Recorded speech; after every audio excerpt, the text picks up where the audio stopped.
အခု content တစ်ပုဒ်ရေးနေနေမှာတွေးမိတာလေးတစ်ခုကို podcast အနေနဲ့လာပြီးတော့မျှဝေပေးတာပါအဲ့ဒါဘာလဲဆိုတော့ဒီတချို့တော့ feedback လေးတွေကပေါ့နော် feedback ရတဲ့အချိန်မှာတော့ကိုကအဲ့လိုမျိုးမကြိုက်ရှင်ဘူးဒါပေမဲ့နောက်ပိုင်းမှာအဲ့ဒီဟာတွေကကိုယ့်အတွက်ကောင်းမွန်တဲ့အလေးအကျင့်လေးတွေကောင်းမွန်တဲ့အရာလေးတွေလောက်ဖြစ်သွားစေတယ်ပေါ့နော်အဲ့ဒီအရာလေးကိုကျွန်တော်မျှဝေပေးချင်တာဖြစ်ပါတယ်ဥပမာအနေနဲ့ဆိုရင်ကျွန်တော်အခု content ရေးနေရင်လည်းဗာလေးသွားတတိယလဲဆိုတော့ကျွန်တော် content writer စလောက်ခါစားတော့ပေါ့နော်အရန် demanding ဖြစ်တဲ့လို့ client အမကြီးတယောက်နဲ့ကြုံဘူးတယ်သူတို့ကလို့ကြော်ညာတစ်ပုတ်ရေးပေးခဲ့တာပေါ့နော်အဲ့မှာဈေးနှုန်းတွေပါလေပါတယ်ပေါ့အဲ့မှာသူကကျွန်တော်ကိုဘာပြောခဲ့လဲဆိုတော့ဒီလိုမျိုးပေါ့နော်ဈေးနှုန်းတွေကို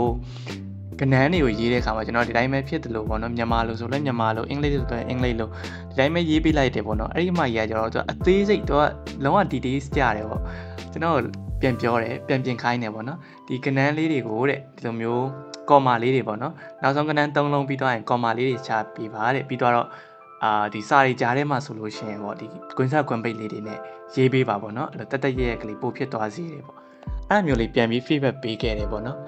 feedback ရခါစားမှာတော့ကျွန်တော်သိပြီးတော့မကြိုက်ဘူးဗျမကြိုက်ဘူးဆိုတာကပြန်ပြင်ရတယ်ဆိုတော့ပေါ့နော်ကိုလောက်ထားတာတိတ်မကောင်းပေါ့နော်ပြန်ပြင်ရတယ်ဆိုတော့ဘယ်သဘောကျမလဲပေါ့ဒါပေမဲ့အခုချိန်ပြန်တွေးကြည့်တော့အဲ့လို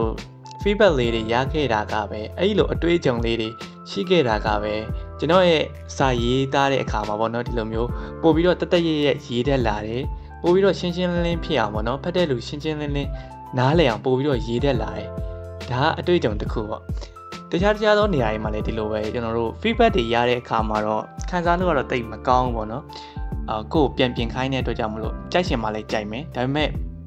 ဒီຢာတွေကနောက်ပိုင်းမှာကျတော့ကိုယ်အလုပ်ကိုပိုကောင်းစေတဲ့အရာတွေပိုပြီးတိုးတက်စေတဲ့အရာတွေဖြစ်နိုင်တဲ့အတွက်ကြောင့်မလို့ပြန်ပြီးတော့ကျေးဇူးတင်ရတယ်ပေါ့နော်အခုတော့အဲ့ဒီအကြောင်းအရာတွေပြန်တွေးပြီးတော့အဲ့ဒီအချိန်တုန်းကတော့ကိုယ့်အတွက်ဒီအကြောင်းအရာကြီးကဒီလိုပြန်ပြင်ခိုင်းနေဆိုတာကြီးကမကောင်းပေါ့နော်ဒါပေမဲ့အခုချိန်ပြန်တွေးကြည့်တော့လေဒီလိုမျိုးလေးတွေဒါပြန်ပြင်ခိုင်းခဲ့လို့ငါမှဒီလိုမျိုးပိုကောင်းလာတာပေါ့နော်အဲ့လိုသာမပြင်ခိုင်းခဲ့ဘူးဆိုရင်ငါ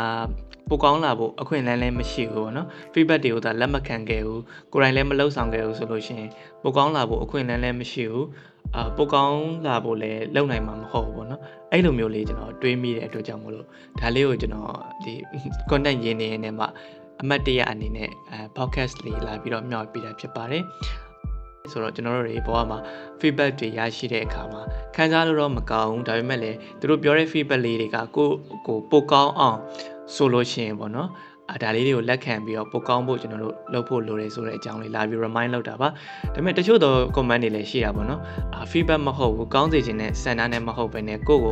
အတင်းလာပြီးတော့ blame နေရဆိုရင်တော့လေဥပ္ပခါပြုတ်လိုက်ပေါ့နော် ignore လုပ်လိုက်ပါကိုယ့်အတွက်အကျိုးရှိရဆိုရင်တော့ဒါလေးတွေကိုကျွန်တော်တို့ကျေးဇူးတင်စိတ်ကလေးနဲ့ပေါ့နော်ခံစားလို့မကောင်းပေမဲ့လည်းနောက်ပိုင်းမှာကိုပိုတိုးတက်လာအောင်လုပ်ပေးတာဆိုပြီးတော့ကျေးဇူးတင်တဲ့စိတ်ကလေးနဲ့သွားမယ်ဆိုလို့ရှိရင်ကျွန်တော်တို့ပိုတိုးတက်တဲ့သူတွေဖြစ်လာမှာအမှန်ပါပဲလို့ပြောချင်ပါတယ်အားလုံးအဆုံးထိနားထောင်ပေးတဲ့အတွက်ကျေးဇူးအများကြီးတင်ပါတယ်နောက်ထပ်လည်းဒီလို podcast လေးထပ်ပြီးတော့ညှော်ပြပါအောင်မယ်ကြဘိုင်ဘိုင်ပါ